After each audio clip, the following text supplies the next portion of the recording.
This is really concerning as we are still discussing Matthew Stafford's back issues. We are talking also about the players who were dealing with injuries but are set to return, all on today's episode of the Rams Digest. I'm your host, Joshua Giron. Remember, if you guys are not subscribed to the channel, do me a favor, press that subscribe button now, as roughly 65.1% of you guys are watching the videos, but you're still not pressing that subscribe button. All I'm saying is if you're already watching the videos, might as well press that subscribe button so you don't miss any daily Rams content here at the Rams Digest. Appreciate all of you guys for getting us to 4,000 subscribers. We are pushing on for that 5,000 subscriber goal. Hopefully maybe before the regular season starts. That'd be pretty cool. But let's sit and discuss what we're all wanting to talk about, right? Matthew Stafford. So, of course, Joshua Feinhersh did go into detail yesterday talking about some of the treatment that Stafford's receiving, some kind of what seemed like new age treatment. I appreciate him breaking down kind of what some of that stuff was. But when we're talking about Matthew Stafford, right, going back, if we really think about what Sean McVay had said early in training camp, when we saw that Matthew Stafford wasn't going to be practicing, he was dealing with some back soreness. That was the initial report. Back soreness. He's not ready yet, but he'll practice soon. Sean McVay's level of concern with Rams quarterback Matthew Stafford sure seems to be growing. McVay sounds like a coach whose optimism in his quarterback's health is waning. This comes to us from Cameron DeSilva of the Rams Wire. And I do want to acknowledge that, of course, when we're talking about how Sean McVay is talking about things or all that good stuff. Of course, I don't want to read too much into it, but I do want to acknowledge, right, that he has, gone from we're super excited, he's going to be fine, he's going to be back soon, he's dealing with back soreness, to that gradually turning into, well, he's week to week, and let's be patient, and we'll see what happens. I'm sure he'll be fine for Houston, and then to, actually, it's a aggravated disc in his back. He's had spinal issues in the past. He nearly retired this offseason, right? He's not ready to go. We'll see what happens Saturday. Saturday is great, and then, oh no, never mind, he's not ready to go. So that kind of change is really what we're trying to sit and acknowledge right now, right? So back on the first day at camp, right, you go to see what Sean McVay was saying. He's so in tune with his body, and talking with him, I feel really good, and I think that's why you want to be as careful and cautious as possible because of the importance of him feeling good. And these are things that I don't believe it's going to affect his ability to be ready to roll. We've got a lot of time. Well, that time, Sean McVay, right, has really started dwindling down. This is coming from Sean McVay first day of camp. Oh, we got a lot of time. We'll be all right. He'll be back. Dealing with some back soreness, we'll be good. Moving into, to now where after the Saturday practice, we saw him warm up. We saw what Matthew Stafford, throwing 60 passes. It looked pretty good, looked positive. McVay was asked again if he's concerned about Stafford, and this time he couldn't say no. That's a shift from previous press conferences where he could definitely say he wasn't worried. So there's Sean McVay talking about, after Saturday happens, it looks good. We're expecting Stafford to go Monday. Then he's all of a sudden not there at practice Monday. He says, I think the fair answer is I'm going to take it a day at a time. McVay said, when asked about potential concerns, I can't be 27 days from now in Houston. We have to be able to have agility and flexibility, and that's not exclusive to Matthew. That's really for all our guys. I think the important thing is, number one, my job is to support him, but put my arm around him and let him know that, hey, love you. I'm sorry that we're going through this. Let's keep a positive mindset, and let's continue to attack this thing to try to be able to get our hands around it so that he can feel as good as possible when we open up against Houston. So, he's still basically saying, look, Houston, we want to see him there. We're expecting to see him there. We want him to be as ready to go as possible versus Houston week 1. The issue, I think, and the difference in the tone of what McVay is saying is he went from, oh, we'll see him in Houston. We'll see him in Houston. We'll see him in Houston, to now being like, well, that's 27 days from now. I'm not really sure. I'm not there right now. We got to take it a day at a time, and today is not that day, so let's take it a day at a time. And the truth of the matter is, to be fair to Sean McVay, he's giving this really PR answer, of course. He's obviously trying to be optimistic, be positive, support his quarterback, not be too concerned, right? There's all these things that you have to manage as a head coach, and I think he's doing it fairly well. It's a little frustrating from the fan perspective because we just want to know the reality. Hey, what's going on? Are you guys really knowing when Stafford's coming back or not? And so the important thing is, I think McVay is trying his best to manage the situation, but it is really flexible, fluid. It is kind of like we don't really know. I think Stafford felt good. He was feeling really good going into Saturday. He had a good workout Saturday, probably felt fine. And then Sunday came, maybe dealing with some soreness. Monday came, maybe it got worse. And I think that, to be fair, like that's just something that's obviously nobody expected. We're hoping he's better, but that is the concern, that he doesn't really know. Nobody really knows. Hey, look, we think he should be fine, and then he's not. That is kind of the concern I think that Rams fans should have, that we should have, kind of looking and analyzing this situation, because the reality is if they can't consistently know when Matthew Stafford is going to be ready or not, hey, he's ready this week, maybe gets a hard hit, blindside hit to the back. Those are all things that I can see re-aggravating an injury like this. I think that is the concern. That is where I'm worried. And seeing Sean McVay have to go from, we're so excited, ready for him to roll, he's feeling good, he's just so in tune with his body, to being like, damn, I don't even know from day to day. Saturday, we think he's fine, he's going to practice Monday. Monday comes, he's not ready. So that is the difference I think I'm acknowledging here. And McVay does acknowledge, right, real quick, he does acknowledge that kind of, I thought I maybe had one more screenshot here, maybe not. But in the quotes, he does acknowledge one more kind of piece to it, basically kind of essentially saying, he understands. We want Stafford to be there. We want that continuity with him. We have a new receiver with Devontae Adams, Puka Nacua, right? Them all getting on the same page in the offense. Of course, you trust Matthew Stafford's experience to come back and kind of figure those things out, knock the rust off on his own.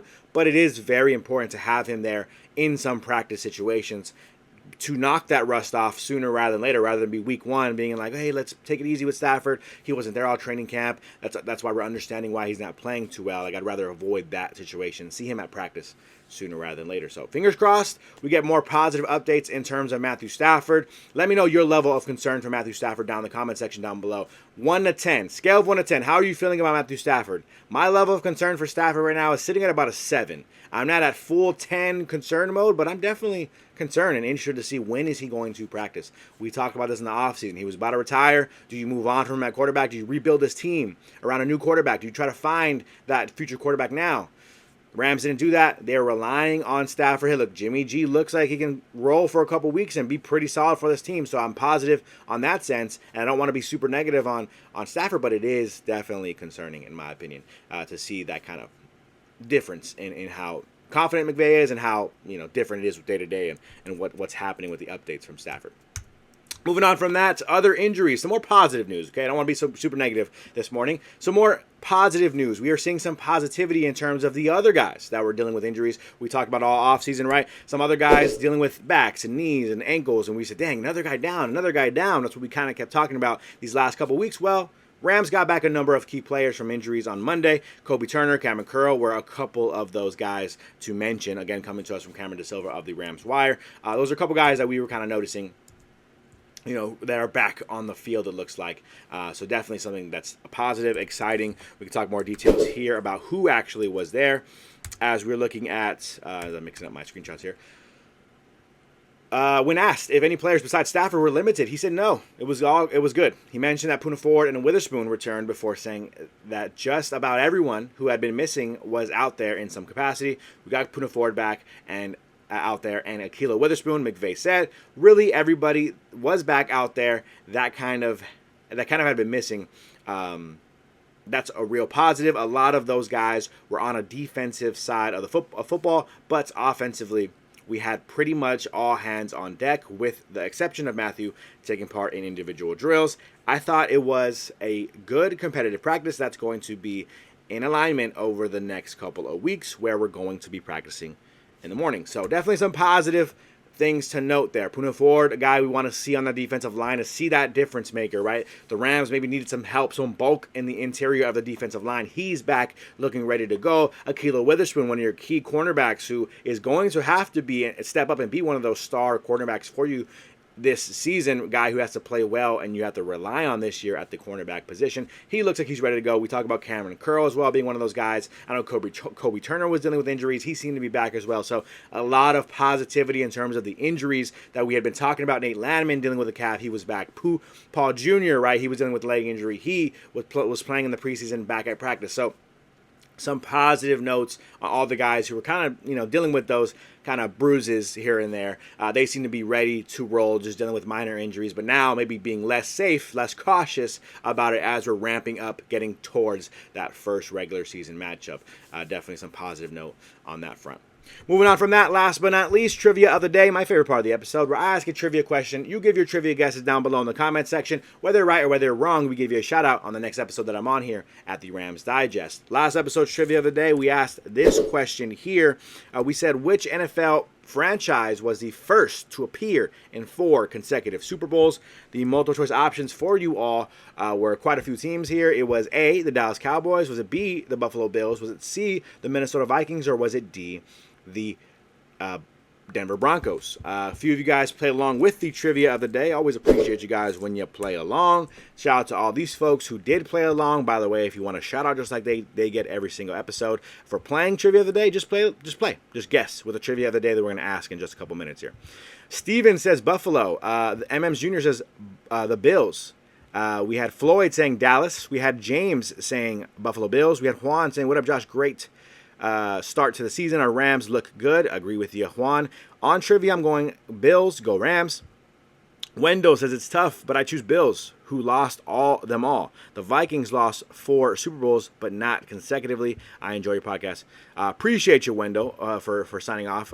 Appreciate you commenting and playing along with the trivia of the day. Crowherd says Buffalo Bills, and they lost all of them.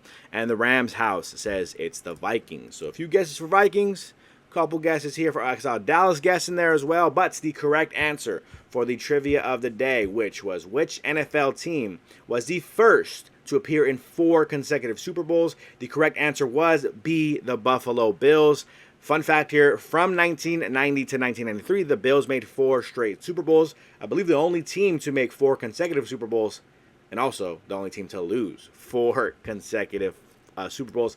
They lost all 4. Man, imagine being a fan of the Buffalo Bills during that time. Must have been pretty difficult to deal with. Shout out to Steven. Shout out to MM's Jr. We have a special shout out to James. We had a shout out to Juan. Shout out to I'm trying to make sure it's yes, Wendell looks like he said Bills as well, even though he said it was tough. We had Crowherd saying Bills as well. Appreciate all of you guys for playing along. Special shout out to the ones who got it correct. But whether you get it right or whether you get it wrong, we give you a shout out on every single episode that I'm on here. So make sure you guys, if you want a shout out just like this, play along with today's trivia of the day, which is going to be this question we're posing here today.